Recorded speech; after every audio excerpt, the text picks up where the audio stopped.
Aloha, ladies and gentlemen, and as promised, we are going inside the Mako Reactor, or Mako Reactor, however you wish to pronounce it. Now here it is vital that you have Tifa in your party. Why? Because it's not vital that you have Tifa in your party. This is like by far the most annoying thing in the, or not the most, but one of the most annoying things in the game to me. So like as seen here, Tifa is still in the party. This is where her dad died. This is where Tifa was when she had a revelation. Come in here.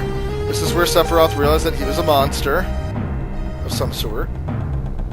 And here's where Genova resides. You can't do anything in here. Like, game, you make this area such a huge deal. And this is like a monster-producing Mako Reactor. Here we are, Team Avalanche, inside said reactor. And we're not doing anything about it? At all? Whatsoever? Not gonna blow it up, not... This reactor, you know what? We're not gonna save the planet. We're just gonna kind of let this reactor do its thing. I was so angry and disappointed about that. Like, so astronomically angry and disappointed. So guys, I kind of tricked you. This is going to be a grinding episode. So for anybody who does not like the grinding episodes, get out. Because that's what I'm going to be doing. I'm going to get everybody a gold armlet before moving on to the next area.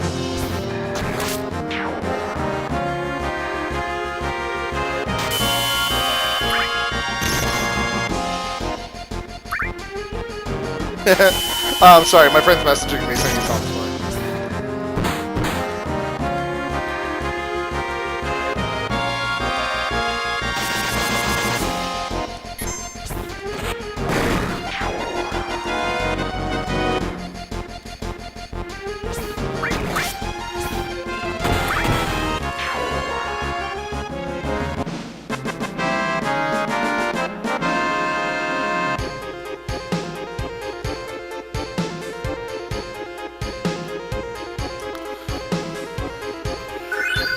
Sorry about that. I feel really rude for not talking. It's actually really fun. I'm watching this other Let's Player, and I'm 50-50 with him. Either I really like him, or I dislike him. And for that reason, I don't want to say who it is, or give the person a shout-out, just because I don't want any, like, haters going over there, or what I'm about to say to, you know, like, ruin his reputation or whatever.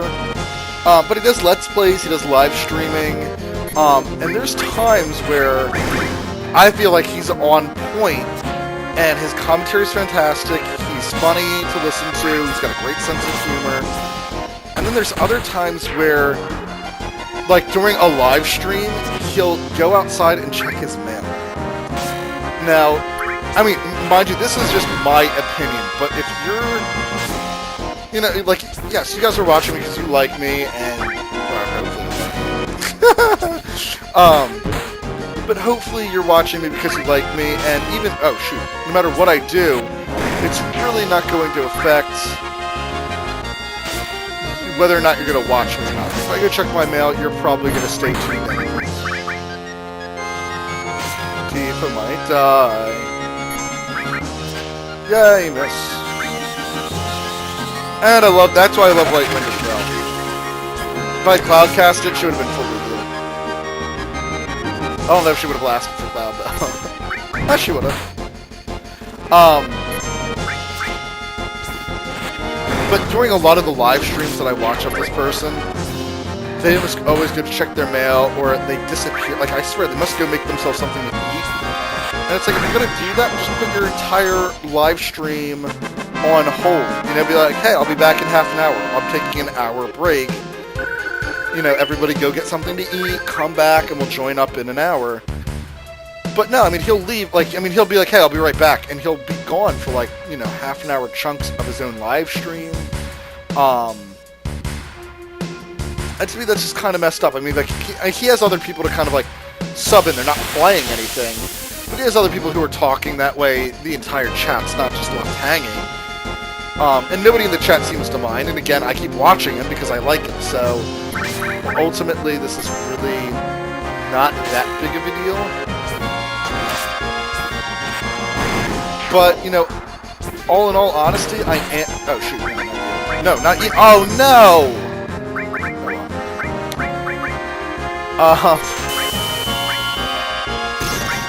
Oh, great. Now he's going to be delayed even further.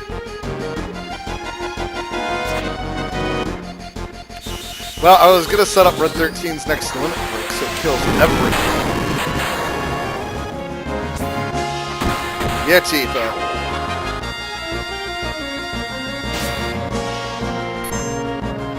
Bring the defense. Tifa switch to backline because Tifa always takes damage. No matter what I do in this game, Tifa is always like my #1 person for taking way too much damage. Oh, the other thing I like about Red 13's level 2 limit break, especially if you're fighting a boss, using Bloodfang to restore mana, not the most reliable. Really, Red? You had to dump it all on that middle one. It's not the best way to restore mana, and obviously with Stardust Ray, you're probably going to be using Stardust Ray. But it's nice being able to restore mana if you need to, or on like random mobs like this. You know, Stardust Ray would be worthless on just one bug, as shown there. It was completely worthless, hitting that one bug like 9 times out of the 15 times it hits. But, yeah, it is a chance to absorb some MP back. But about that LP here as well, like, his humor really changes. Like, you know, like, you can tell when he's having a good day and when he's having a bad day. Like, if he's having a good day, you know, he's on fire, his commentary is funny. It's somewhat vulgar, which I do like, but it's also generally pretty clean. So, you know, nothing to worry about, nothing you can't... I mean, I wouldn't watch him in front of my parents, per se, but then again, I don't live with my parents. Still wouldn't watch him in front of my parents, but, there's other people like Donna Bells I would watch in front of my parents, no problem. Love Donna Bells, freaking adorable. I would actually lie to my parents and say that I'm dating Donna Bells. Donna Bells, I know you have a boyfriend, but if you're out there and want a new boyfriend across the entire United States from you, let me know. I'm interested.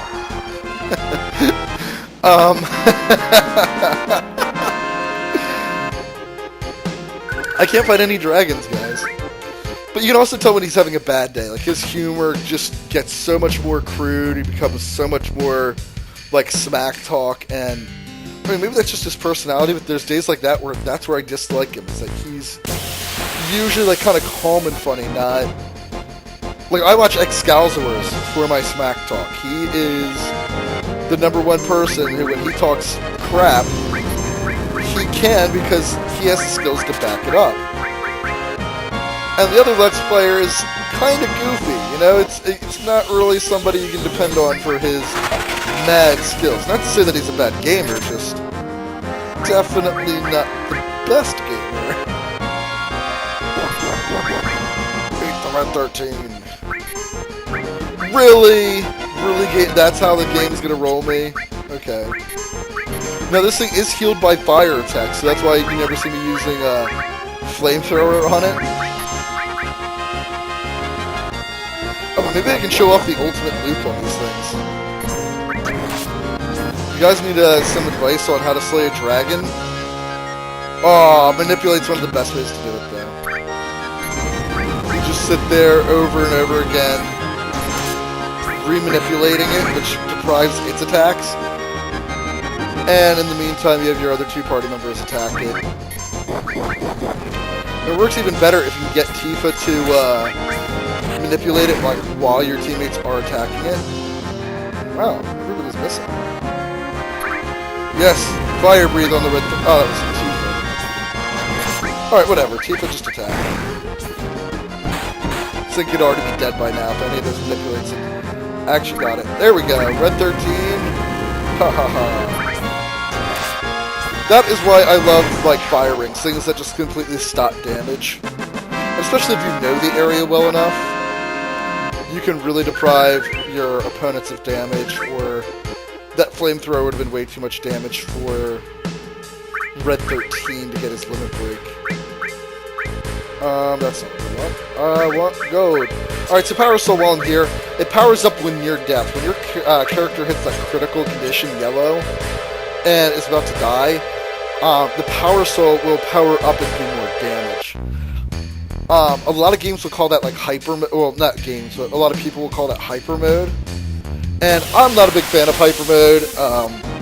I wasn't really introduced to it, like the power of it in Demon Souls, and like I like it in terms of strategy. I like the fact that you have to plan on getting your health low.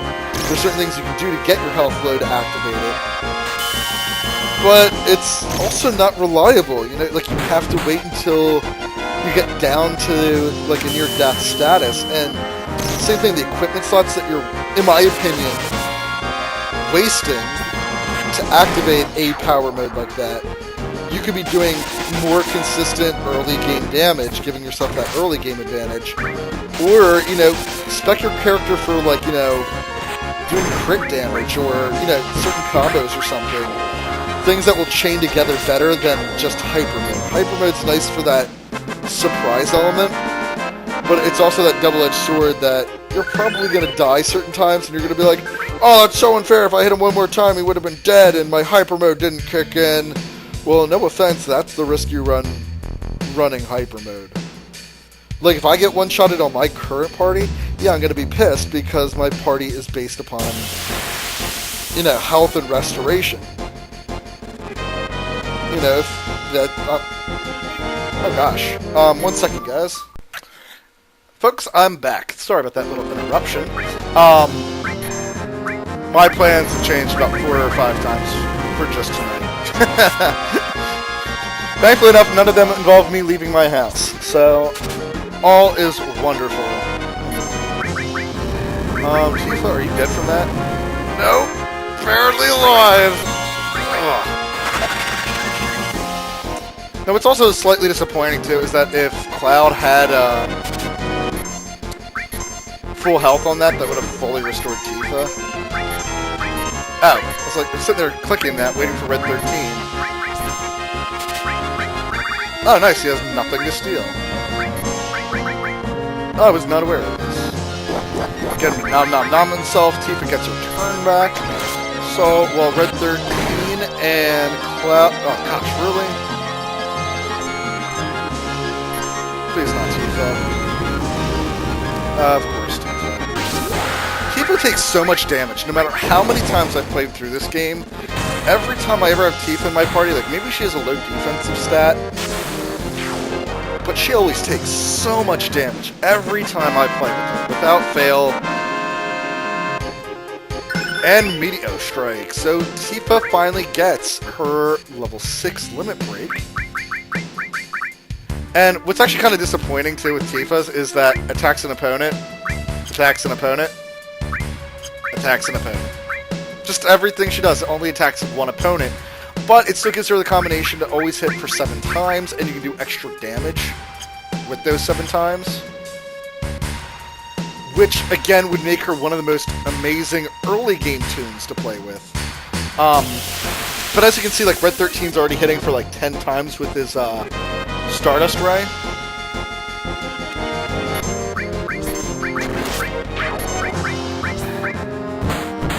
And, just constant, like, or not consequently, but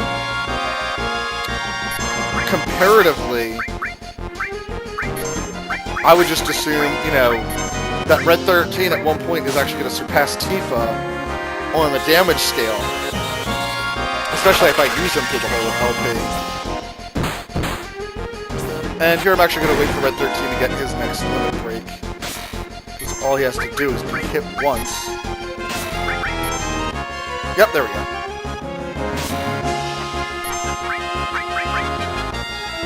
Red 13, take it away. But yeah, so, I mean, obviously Tifa's doing like 1,000 per hit, and Red 13 is far away from 1,000. He's doing, maybe a fifth or a sixth of what Tifa's damage is. However, we do know eventually, like, way down the line, but, like, endgame, Red 13 is going to do more damage than Tifa. Now, and a lot of my friends will disagree with me on that, and they use Tifa religiously.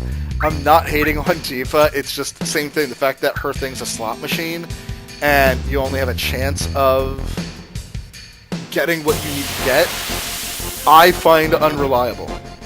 Like, yes, she can do more damage, but same thing, like, I'd rather play with Kate Sith with his, like he also has a slot machine limit break. I'd rather play with Kate Sith and have him do his damage, like, you know, have him do his damage. And his limit break's a little bit more fun because it's not the exact same thing every time. Like, the best part about Tifa is her meteors. Her meteors are like the most amazing thing ever. I can't wait to show off her actual next limit break. And same thing too, when you fight like a giant boss, like I'm pretty sure I showed it off on the ship, but when you fight that Genova Birth, and you use like Meteor Drive on that, it's hysterical. It's absolutely hysterical. Because you have little tiny Tifa picking up something that realistically is like 400 times her size, up over her head and power bombing it to the ground. Alright, my friend is on his way, but I think I can do the next boss battle, actually. And the thing I like about this boss battle, and I wish some more games would do something, things like this. Not every single boss battle, but certain boss battles. Oh, nice, I wanted to fight one last dragon before moving on. Manipulate.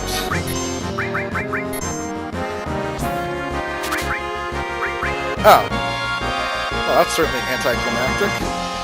Stole that right away. Ooh, actually, you know what? Red, let's get you attacked. Wow. Well, if I needed a reason to heal Tifa, there it is.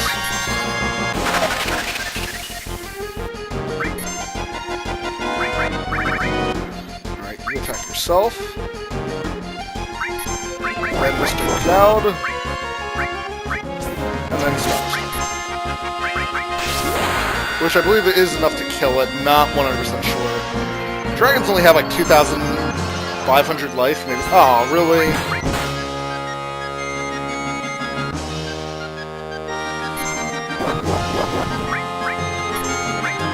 Oh, I thought that was going to be enough to kill it. Wow. This thing has a lot more life than I expected it to. But yeah, so there you see again, Tifa just gets attacked non-stop. And I don't know if it's just because she's my middle party member, or if she has some like universal aggro that she pulls. But up in these mountains, for some reason, every time I play with Tifa, and not just the mountain area, but no matter what, she just gets attacked non-stop. Guys, tune in next time and we'll fight the boss of the area. Thanks for watching.